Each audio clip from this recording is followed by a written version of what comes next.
ये है, लेकिन जनता में जो भाई जो भोग रहा है वो नहीं आ रहा ना। देखिए ना, ये पिछली बार पता कितने लोग आए। देखिए ये राहुल गांधी का एक आज पुराना मुझे लगता है वीडियो है, इसको नमस्कार, भी देखिए। मैं आज 24 लाख स्टूडेंट से बात करना चाहता हूं जिनको नीट पेपर लीक से नुकसान हुआ। सड़क से संसद तक हम आपके साथ खड़े हैं। 24 लाख स्टूडेंट से मैं कहना चाहता हूं, आप अकेले नहीं हो। पिछले 7 साल में 70 बार पेपर लीक हुआ है और 2 करोड़ युवाओं को पेपर लीक से नुकसान हुआ है।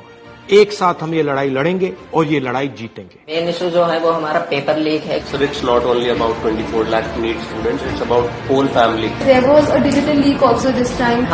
Yes sir. अगर आपने ठीक से प्रेशर डाला और आप पीछे नहीं हटिए और अगर आप काफी स्टूडेंट्स आ जाएंगे तो वो दोनों इंस्टीट्यूशंस इसको कैंसिल कर।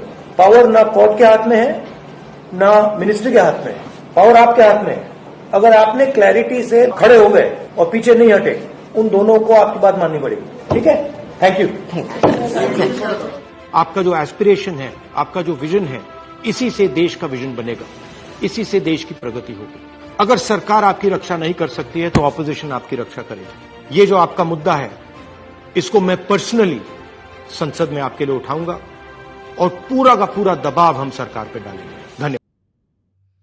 अब जो सवाल यही है, देखिए शशि जी, हम तमाम चीजें हैं, आप होप कहां बची? संसद में चर्चा हो नहीं रही, जो देश का सबसे बड़ा मंदिर है और जो जहां हमको न्याय की उम्मीद है कि I will see you in the court, वहां भी कुछ नहीं है।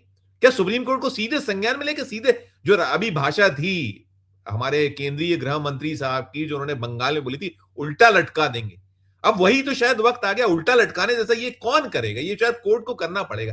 उनके भी शायद बच्चे होंगे, 23 लाख बच्चे, 23 लाख परिवार, एक परिवार में 4 भी जोड़ लीजिए तो एक बड़ा मतलब लगभग 1 करोड़ लोग प्रभावित हैं सीधे सीधे। क्या कहिएगा?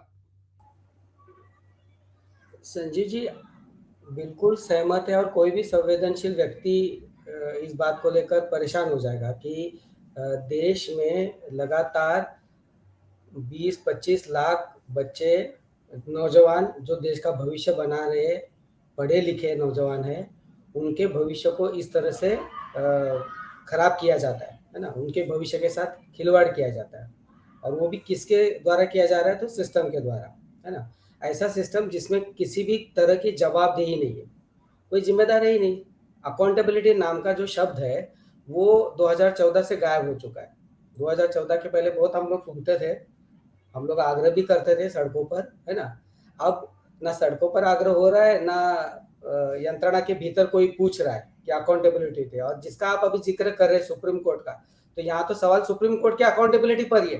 तो किससे उम्मीद करेंगे आप कि जब सुप्रीम कोर्ट में मामले इतने सारे पेंडिंग रहते हैं, बहुत ही संवेदनशील मामले, बहुत ही महत्वपूर्ण संवैधानिक क्राइसिस को लेकर जो मामले वो भी अगर पेंडिंग रखे जाते हैं, उसके भी नतीजे अगर गलत सलत आने लगते हैं, जो भी जजमेंट दिया जाता है, उसके बाद आप उम्मीद कहाँ रखेंगे? नहीं तो एकमात्र विकल्प क्या सड़कों पे उतर आई, यही है शायद अब आज की तारीख में।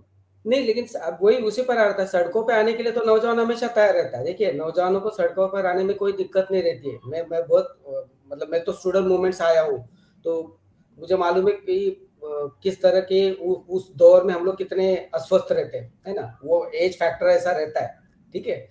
अब दिक्कत यहाँ पर है कि बच्चों से ज्यादा उनके माँ बाप बहुत परेशान है, क्योंकि इतना आसान नहीं रहा है। वेलफेयर स्टेट का संकल्पना जब तक इस देश के भीतर लागू थी, तब तक हम और आप सब मिलकर ये मानकर चलते थे कि शिक्षा की जिम्मेदारी अल्टीमेटली स्टेट की है, सरकार की है। तो सरकार अगर नहीं सुनेगी तो सड़कों पर जाकर उसको ठीक करा देंगे हम लोग और प्रेशर डाल देंगे। और ये हम लोग स्टूडेंट मूवमेंट में करते थे, एडमिशन के सवाल से लेकर तमाम फीस से लेकर तमाम चीजों को लेकर, है ना। कितना असर होता था नहीं होता था वो एक अलग सवाल है, लेकिन लड़ाइयाँ तो लड़ते थे। अब क्या दिक्कत हो रही है?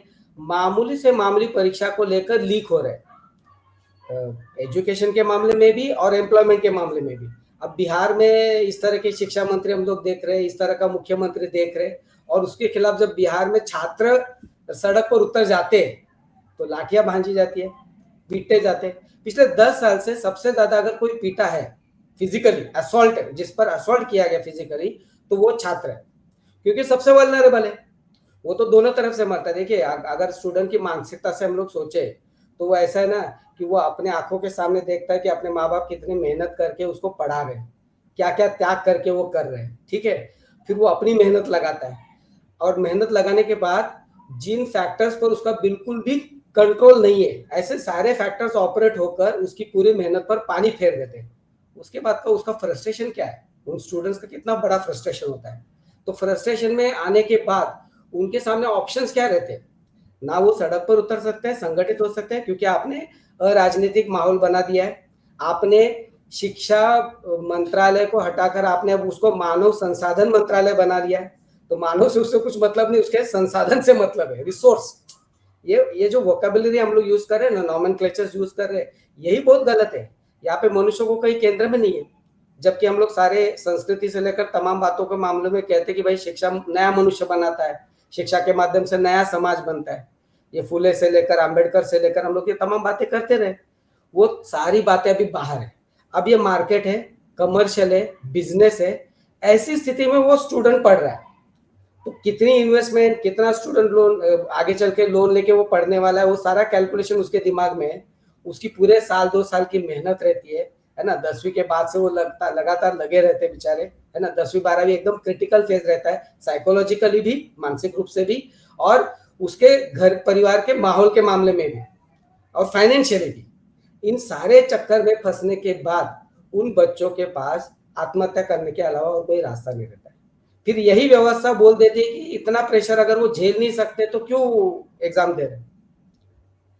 मैं तो ये उल्टा ये कहूँ, ये उल्टा कर लटकाने की जो बात चुनाव के समय ये अमित शाह वगैरह कर रहे थे, तो अभी तो मोदी मंत्रिमंडल के इन मंत्रियों को उल्टा लटकाने का समय आ चुका है। मैंने वही कहा कि सुप्रीम कोर्ट को नहीं उल्टा लटका देना चाहिए इन लोगों को, लटकाना चाहिए, लेकिन सुप्रीम कोर्ट को कुछ पड़ी नहीं है ना। सुप्रीम कोर्ट को कुछ पड़ी नहीं है, व्यवस्था के भीतर किसी को कुछ पड़ी नहीं है, क्योंकि अकाउंटेबिलिटी कोई भी कहीं भी नहीं रख रहा है। और अब हमारा सिस्टम इतना चरमराया हुआ है कि लोग भी ये समझ नहीं पा रहे हैं कि अगर ये लीक हुआ है तो इसकी जवाबदेही किसकी बनती है। क्योंकि जिस किसी को अभी इतने बेशर्मी से, अगर अभी आपने जो फुटेज दिखा है, इतने बेशर्मी से अगर लोग बोल देते कि भाई फीस नहीं भरनी पड़ेगी, अरे तुमने उस बच्चे की पूरी मेहनत पर पानी फेर दिया है और आप बोल रहे फीस नहीं भरेंगे, उपकार कर रहे हैं क्या? 20-25 लाख स्टूडेंट्स का भविष्य है। तो इस तरह से सिस्टम आपका कि हमने वो लगा दिया, सर्वेलेंसेस हैं हमारे पास में पूरा, उससे नेट से कनेक्टेड है, हम सब देख रहे हैं, महाराष्ट्र से चलता है, हरियाणा से, कोई किसी को कुछ पता है। और 1 महीने से चल रहा था वो, 28 लाख 30 लाख में पर्चा बिक रहा है, ये सूचना है यार, ये आप कोई संज्ञान नहीं ले रहे। और अभी निर्लजता से आप कह रहे हैं। उस पर मैं एक बात बोल दूं कि अभी के जितने भी कोचिंग वगैरह का सब जो खेल चलता है, उसका भी एक राजनीति जो चलता है ना।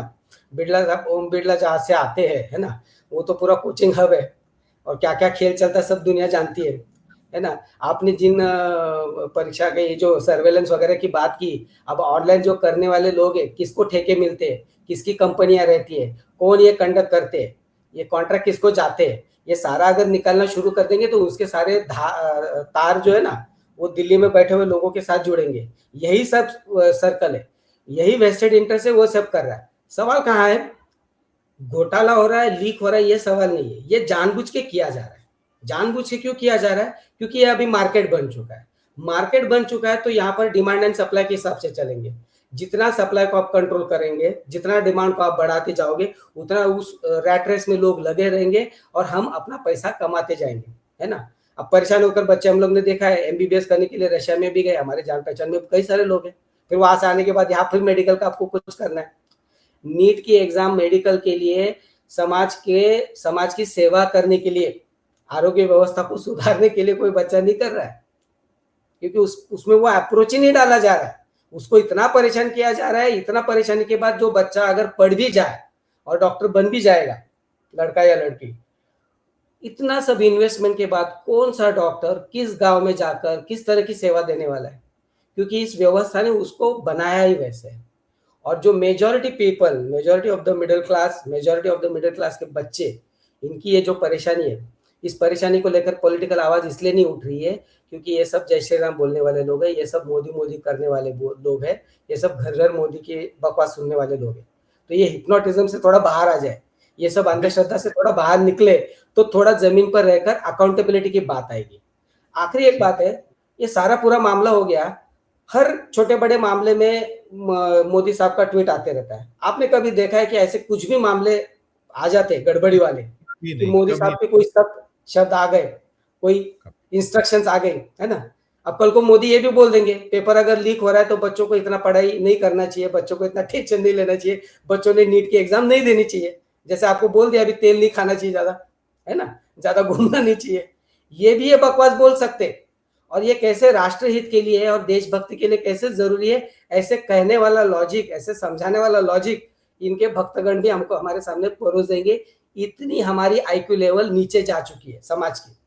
अब आखिरी बात और मैं रुकूंगा, हमारी जो नई पीढ़ी है ना उसका आईक्यू लेवल बहुत आगे बढ़ चुका है, और जो व्यवस्था चलाने वाले लोग हैं उनकी अकल, आईक्यू लेवल जो भी आप कहे वो नीचे जा चुकी है। व्यवहार के मामले में नई पीढ़ी बहुत भोली है, और व्यवहार के मामले में ये जो इनकी अकल कम है, आईक्यू लेवल कम है, वो बहुत शातिर है।